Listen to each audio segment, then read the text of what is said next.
আচ্ছা আচ্ছা 6টাত কোনে কোনে আহিছে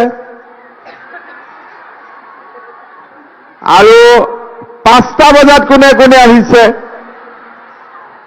বাপৰে বাইদেউ 5টাত আহিছে বাপৰে 5টাত আহিছে 6টাত আহিছে 7টাত কোন আহিছে 8টা বজাত সব আহিয়ে গ'ল 8টাৰ আগতে বেছিভাগ মানুহ কেইটা বজাত আহিছে 6টা বজাত ঠিক আছে 6টাত অহা সকলে আৰু এবাৰ হাত দাঙক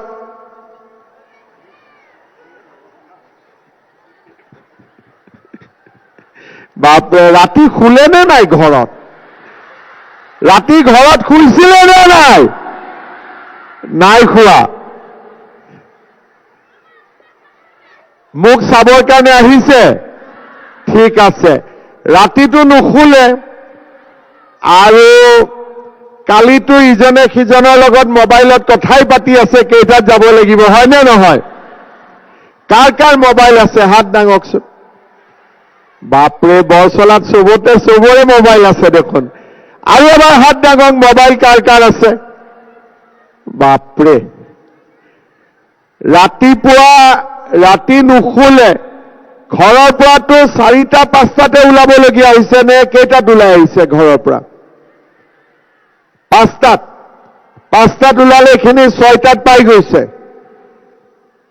ৰাতিপুৱা ঘৰত চাহ পানী খাই আহিছে নে নাই কোনেও খোৱা নাই ঠিক আছে যাওঁতে কিন্তু ভাত খাই যাব গণেশ লিম্বুৱে ব্যৱস্থা কৰিছে হ'ব সকলোৱে ভাত পানী খাই যাব হ'বনে ঠিক আছে আজিৰ সভাত আমাৰ মাজত উপস্থিত আমাৰ সকলোৰে সন্মানৰ মন্ত্ৰী অশোক সিংঘাল ডাঙৰীয়া শোণিতপুৰ সাংসদ ৰঞ্জিত দত্ত ডাঙৰীয়া বৰচলাৰ বিধায়ক গণেশ লিম্বু ডাঙৰীয়া তেজপুৰৰ বিধায়ক পৃথিৱীৰাজ ৰাভা ডাঙৰীয়া ৰঙাপাৰাৰ বিধায়ক কৃষ্ণ কমল তাঁতী ডাঙৰীয়া শোণিতপুৰৰ বিধায়ক শোণিতপুৰৰ আয়ুক্ত আনন্দ কুমাৰ দাস ডাঙৰীয়া সভাত উপস্থিত অশোক ভট্টৰায় ডাঙৰীয়া কিশোৰ উপাধ্যায় ডাঙৰীয়া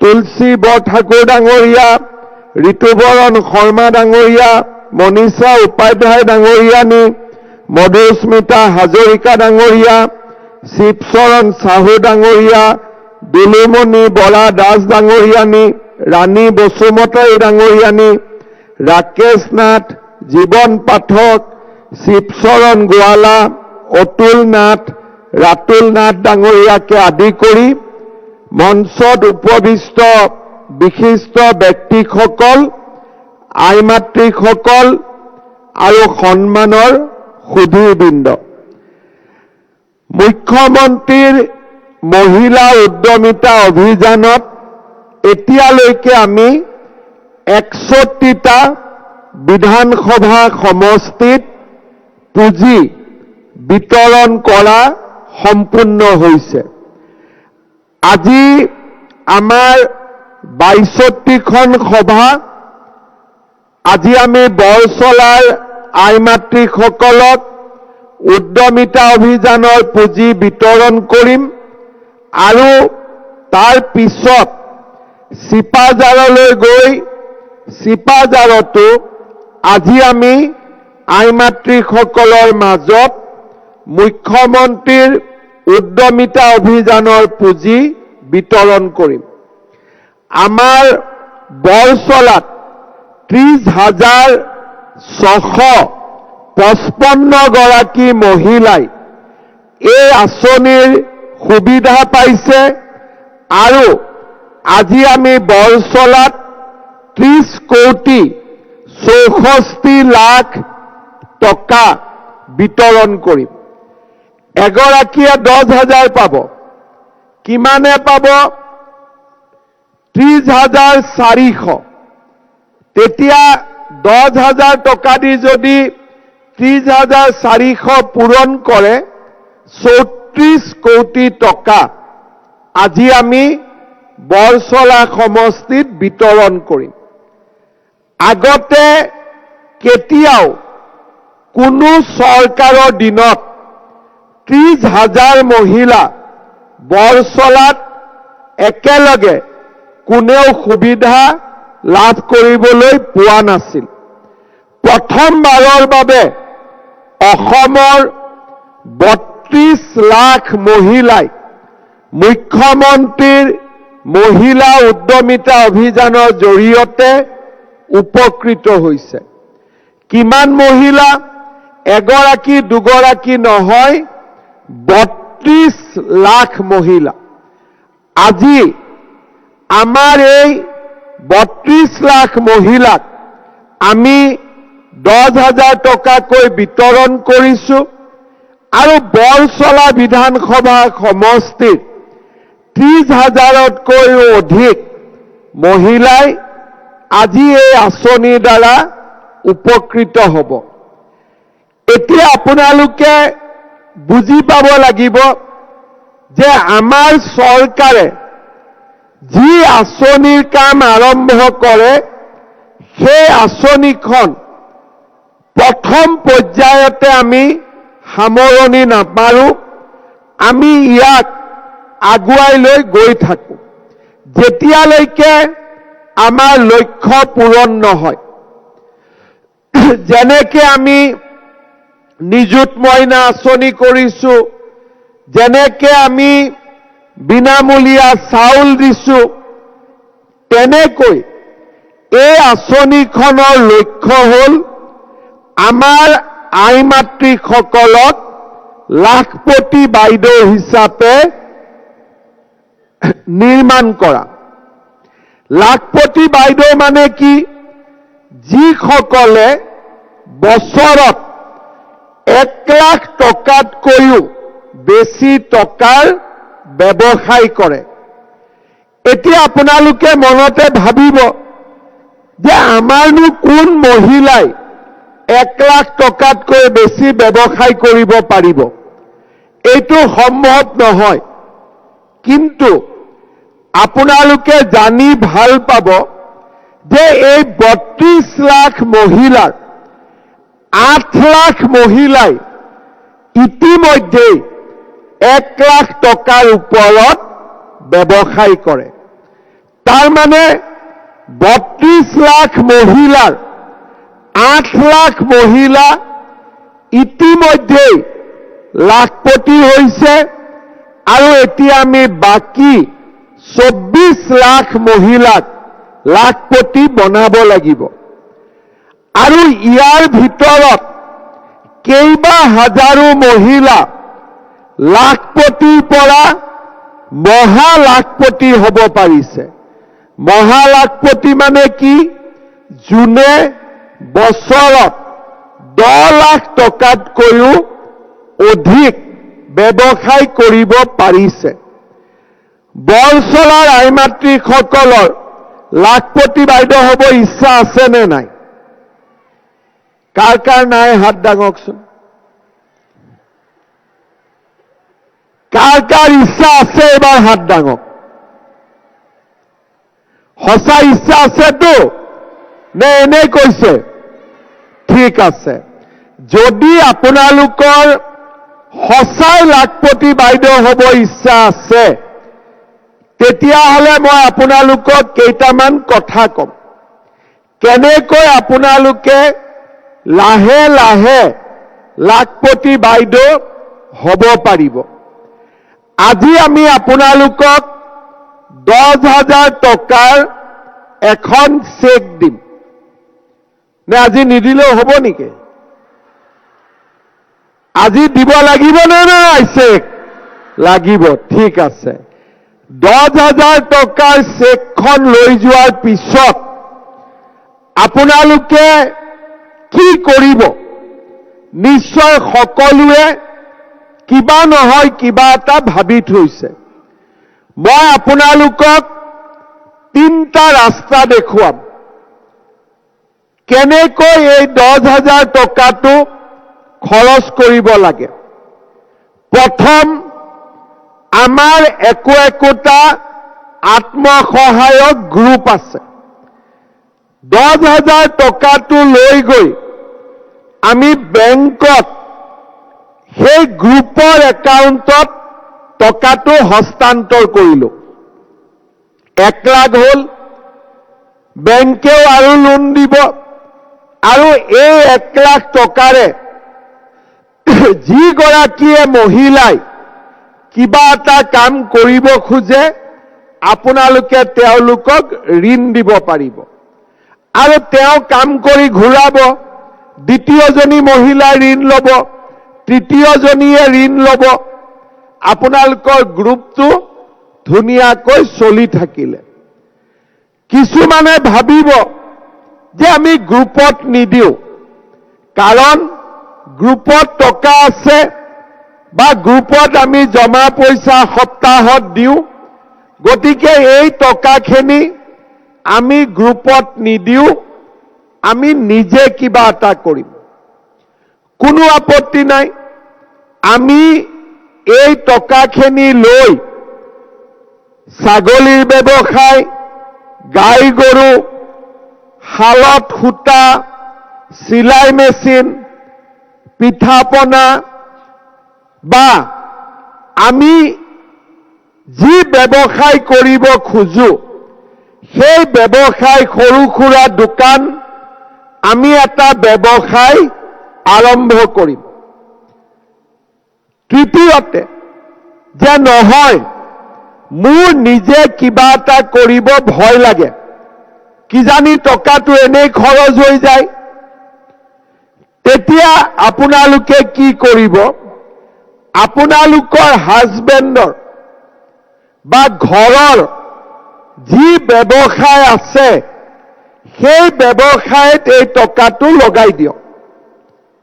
তেতিয়া ঘৰৰ ব্যৱসায়টো আগবাঢ়িব আৰু নিজেও আপোনালোক আগবাঢ়ি যাব পাৰিব।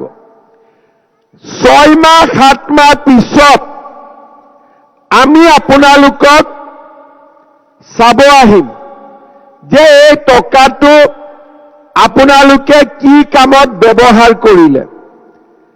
আমি সুধিলো যে বাইদেউ 10,000 টকাটো কেনেকে খৰচ কৰিলে?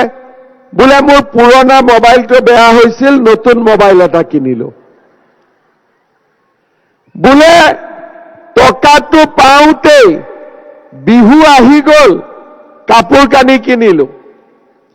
বোলে গেলামাল দোকানত বাকী আছিলে, বাকীটো মাৰি দিলো। ভাল কথা, আপোনালোক ভালে কুশলে থাকিব।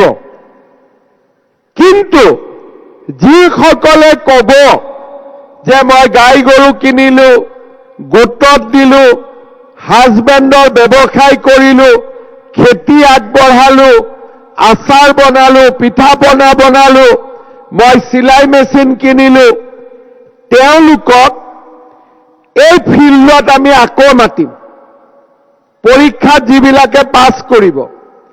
আৰু এইবাৰ আপোনালোকক আমি কিমান টকা দিম? 25,000কৈ টকা আমি আপোনালোকক দ্বিতীয়বাৰ দিয়া ব্যৱস্থা কৰিম। দ্বিতীয়বাৰ কিমান পাব? অলপ ডাঙৰ কৰি কওক পিছফালৰ পৰা। দ্বিতীয়বাৰ কিমান পাব? 25,000। 25,000 লৈ গ'ল, 25 10 35,000 হ'ল। 3 বছৰ পিছত আমি আপোনালোকৰ তাত আকৌ যাম যে এইবাৰ কি কৰিলে? বোলে নহয়, এতিয়া মোৰ ব্যৱসায় ভাল হৈছে, মই আগবাঢ়ি গৈছো, আৰু অলপ যদি চৰকাৰে সহায় কৰে মই লাখপতি বাইদেউ হ'ব পাৰিম। তেতিয়া তৃতীয়বাৰ আমি আকৌ আপোনালোকক মাতিম, আৰু এইবাৰ আমি আপোনালোকক কিমান দিম? একেলগে এবাৰতে 50,000 টকাকৈ আমি আপোনালোকক দিম। 10,000 দিলো, 25,000 দিলো, 50,000 টকা দিলো, 85,000 হ'ল। আপোনালোকে লাখপতি বাইদেউ হ'ব, আগবাঢ়িব। বেংকক মই কৈ দিম যে এই 50,000 পোৱা মহিলাসকলক আপোনালোকে লোনো দিব পাৰে। আমি পৰীক্ষা কৰি চাইছো তেওঁলোক এতিয়া আগবাঢ়ি যাব পাৰিব। আপোনালোকে কথাখিনি বুজিলে? কোনে কোনে বুজা নাই? সবে মনে মনে থাকিলে এটা বুজিলে নে নাই বুজা? বুজিয়ে নাপালো নহয় মই। কোনে কোনে বুজিলে? সকলোৱে বুজিলে। যোনে যোনে বুজা নাই তেওঁলোকে আকৌ এবাৰ বুজি ল'ব। কিন্তু আমি সকলোৱে লাখপতি বাইদেউ হ'ব লাগিব। এতিয়া আপোনালোকে চাব যে লাখপতি বাইদেউ আচলতে হ'ব পাৰি নে নোৱাৰি। মই আগতে কৈছিলো যে 8 লাখ মহিলা ইতিমধ্যে আমাৰ লাখপতি বাইদেউ হৈছে। বৰছলা সমষ্টিৰ মই দুগৰাকী মহিলাৰ কথা কম। আমাৰ মেকানাৰ চুবুৰী গাঁৱৰ দুলুমণি দেৱী বাইদেৱে চিপছ উৎপাদন কৰা এটা উদ্যোগ স্থাপন কৰিলে আৰু এতিয়া দুলুমণি দেৱী বৰছলা সমষ্টিৰ মেকানাৰ চুবুৰী গাঁৱৰ তেওঁ এতিয়া মাহত 35,000 টকা কৰি উপাৰ্জন কৰে। তাৰমানে বছৰত কিমান উপাৰ্জন কৰে? 4,20,000 টকা। আমাৰ ধানখানা গাঁৱৰ লতাশ্ৰী তাঁতী বাইদেৱে গৰু পালন কৰে আৰু গৰুৰ গাখীৰ পুৰবী ডায়েৰীক বিক্ৰী কৰে। এতিয়া বাইদেৱে কিমান উৎপাদন কৰে? মাহত 19,000 টকা, বছৰত 2,28,000 টকা। তাৰমানে আপোনালোকে চাওক, হয়তো দুইগৰাকী বাইদেউ ইয়াতে বহি আছে। আমাৰ নিজৰ মাজৰে দুগৰাকী মই কেনেকৈ লাখপতি হৈছে আপোনালোকক মই দেখুৱাই দিলো। যদি আপোনালোকেও ইচ্ছা কৰে চৰকাৰে 10,000, 25,000, 50,000 টকা আগবঢ়াব আৰু আপোনালোকো লাখপতি বাইদেউ হ'ব পাৰিব। এতিয়া আপোনালোকৰ চিন্তাও মই কমাই দিছো যে ঘৰত ইমান সমস্যা, কেনেকেনো আমি লাখপতি হ'ব পাৰিম। আপোনালোকৰ ঘৰৰ সমস্যাবিলাকো মই কমাই দিছো। ইয়াত কোনে কোনে অৰুণোদয় পাইছে হাত দাঙক। আৰু কোনে কোনে আৰু ডাঙৰকৈ হাত উঠালে অৰুণোদয় কাটা নাযায়। ঠিক আছে, কোনে কোনে অৰুণোদয় পোৱা নাই হাত দাঙক।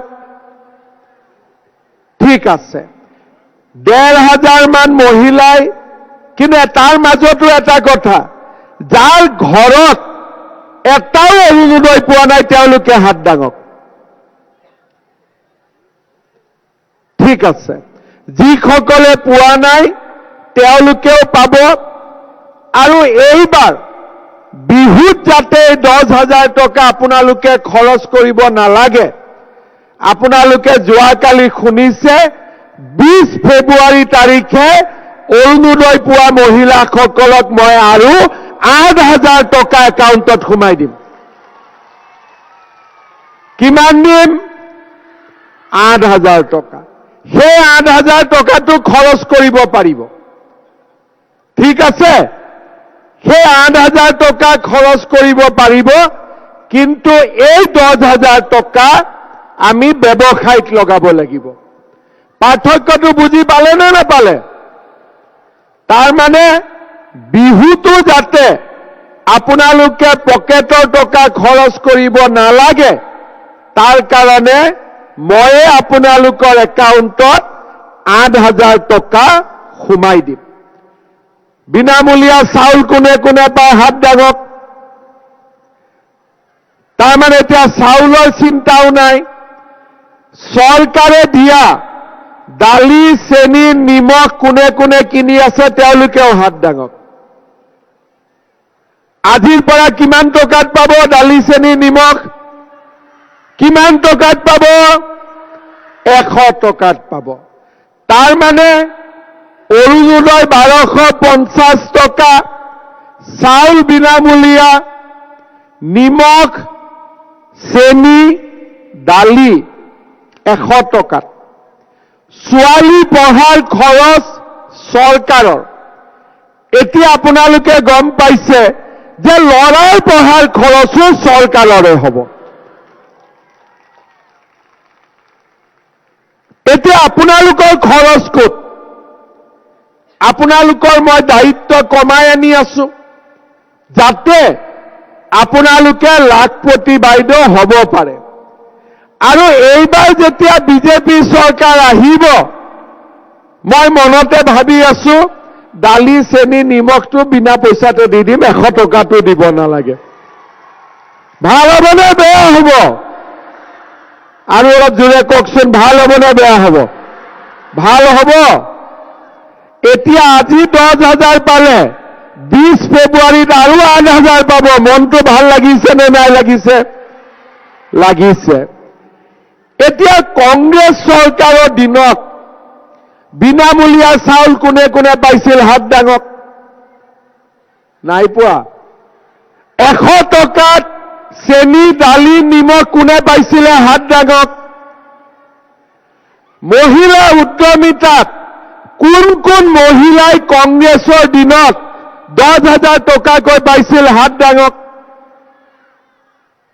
কোন কোন মহিলাই কংগ্ৰেছৰ দিনত অৰুণোদয় পাইছিলে হাত ডাঙক কোন কোন মহিলাৰ ছোৱালীয়ে কলেজত পঢ়িলে নিযুত মইনা পাইছিল হাত ডাঙক কি পাইছিলে কংগ্ৰেছৰ দিনত কি পাইছিলে কংগ্ৰেছৰ দিনত লাষ্টৰ ফালে কি পাইছিলে কংগ্ৰেছৰ দিনত একো নাই পোৱা এতিয়া আপোনালোকে কওক ভোট কংগ্ৰেছক দিব নে বিজেপিক দিব ভোট কংগ্ৰেছক দিব নে বিজেপিক দিব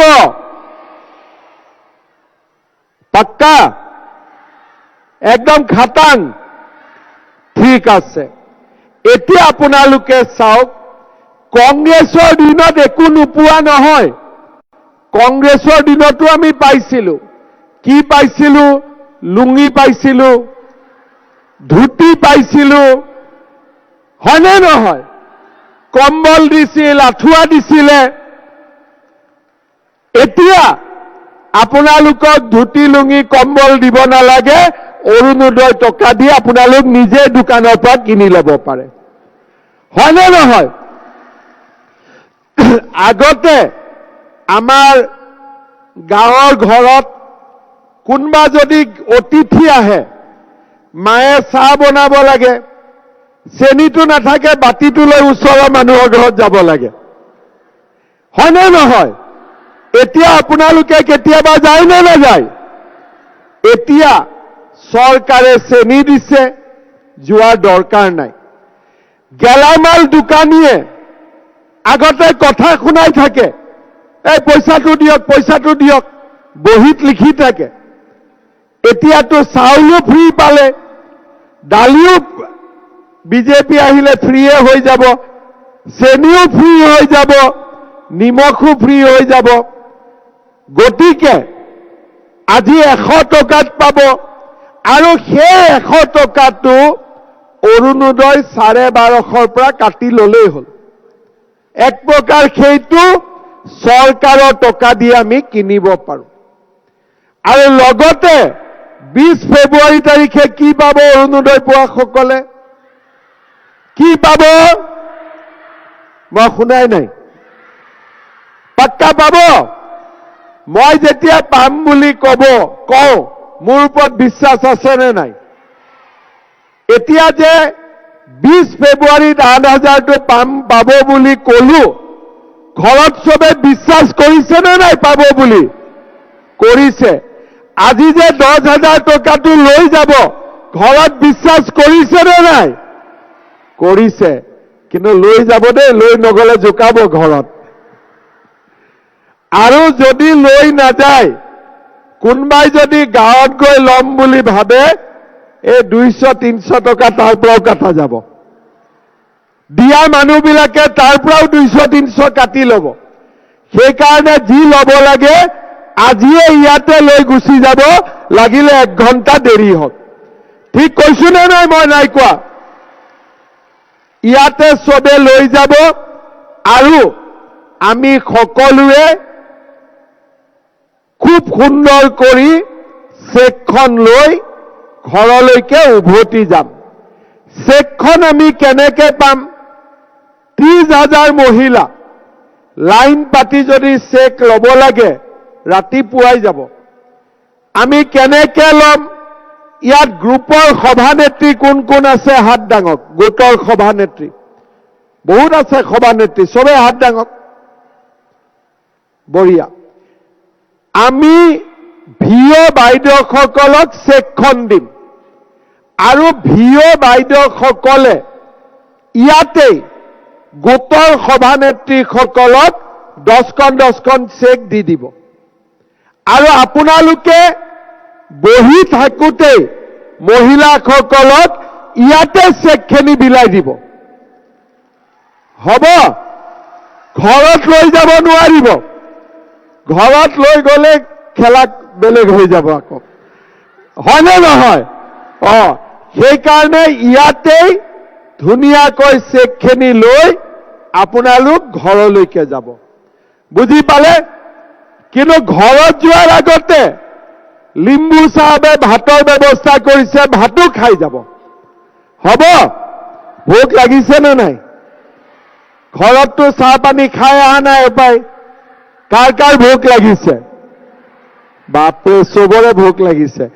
আপোনালোকৰ ভোক লগা দেখি এতিয়া মোৰো ভোক লাগিব আৰম্ভ হ'ব। যি নহওক, আজি আমাৰ বৰচলাৰ কাৰণে এটা অতি আনন্দৰ দিন।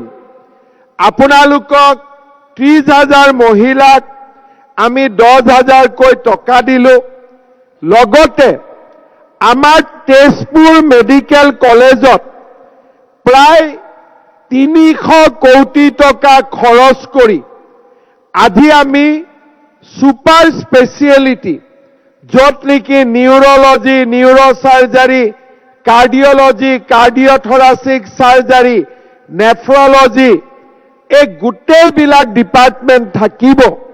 আপোনালোকে গুৱাহাটীত যাব নালাগে। আজি আমি এটা সুন্দৰ সুপাৰ স্পেচিয়েলিটি হস্পিটালৰ আধাৰশিলা স্থাপন কৰিলো।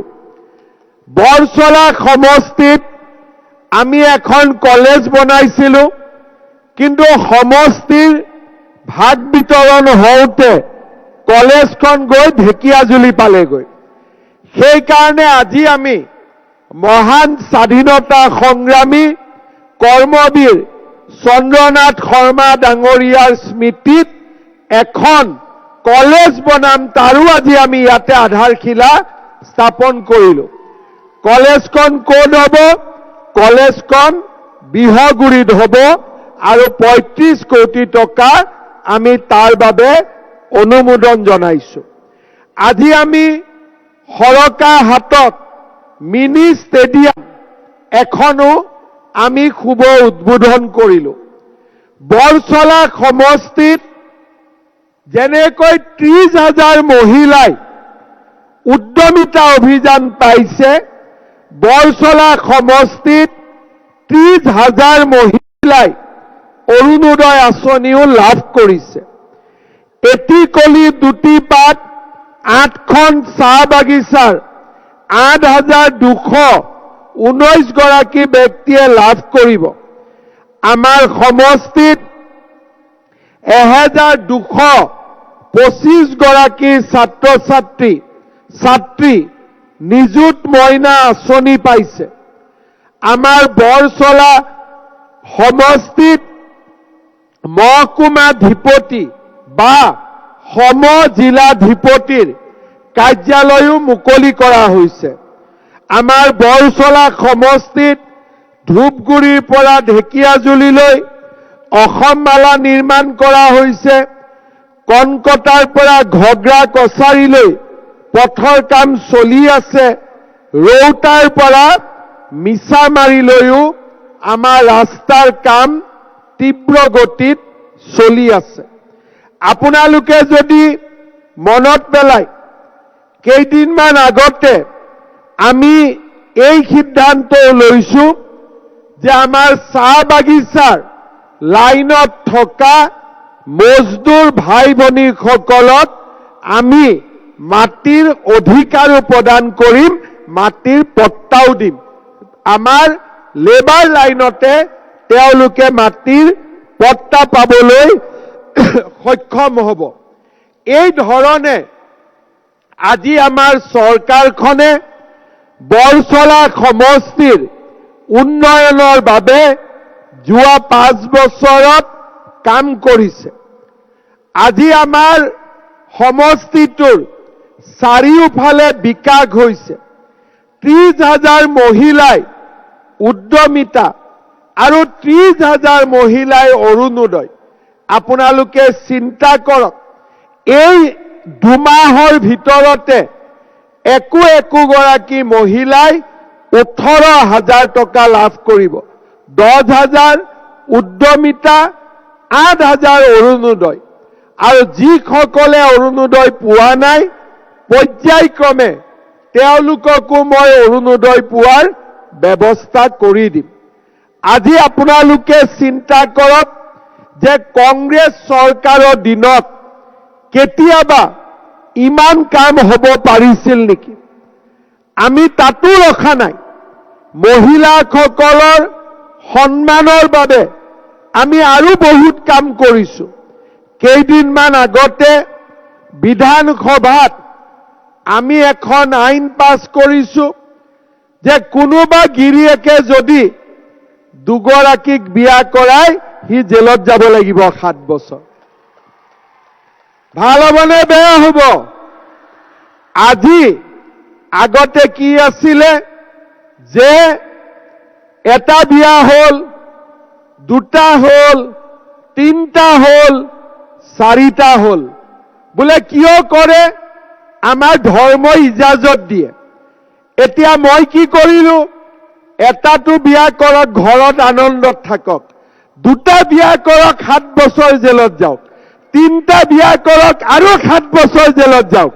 4টা বিয়া কৰক, আৰু 7 বছৰ জেলত যাওক। ৰাস্তা বন্ধ। ঘৈণীয়েক ঘৰত থাকিব, গিৰিয়েক জেলত থাকিব। ভাল হ'বনে বেয়া হ'ব? লগতে আপোনালোকক আৰু এটা কথা মই কম।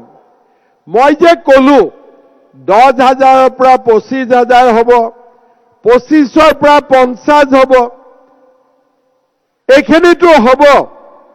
কিন্তু 10ৰ পৰা 25 হওঁতে বাচ্চা যদি 3টাৰ পৰা 4টা হৈ যায়, তেতিয়া কি হ'ব? তেতিয়া কি হ'ব? তেতিয়া আমি পইচা নাপাওঁ। এতিয়া কোনবাই কয় যে মামা, বাচ্চাটো আমি জন্ম নিদিওঁ, আল্লাই দি দিয়ে আমাক। তেতিয়া মই এটাই কথা কওঁ যে বাচ্চা আল্লাই জন্ম নিদিয়ে, গিৰিয়েক ঘৈণীয়েকে লগ লাগিলেহে বাচ্চাৰ জন্ম হ'ব পাৰে। হয়নে নহয়?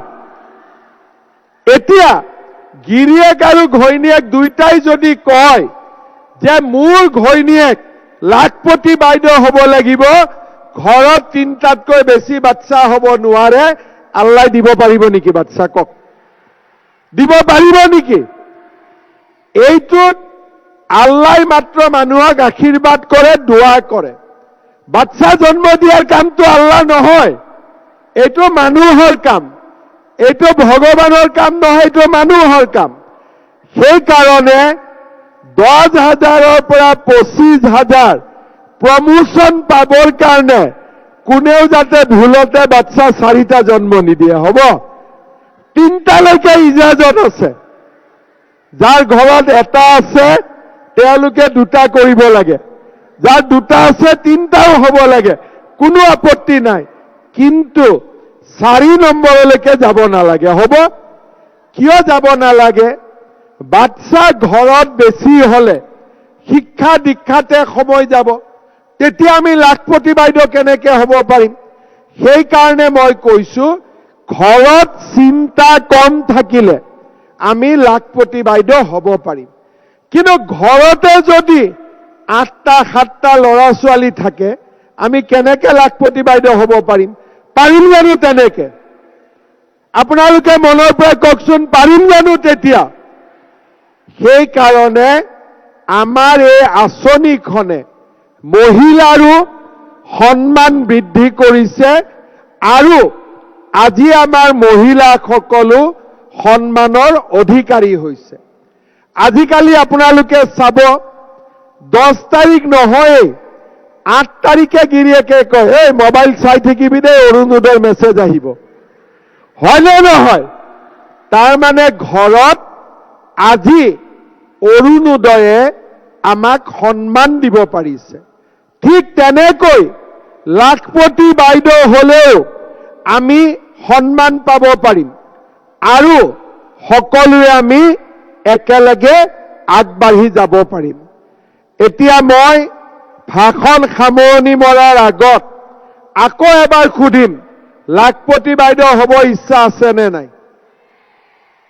কাৰ কাৰ আছে আকৌ এবাৰ হাত দাঙক। এইফালে হাত দাঙিছে? ঠিক আছে।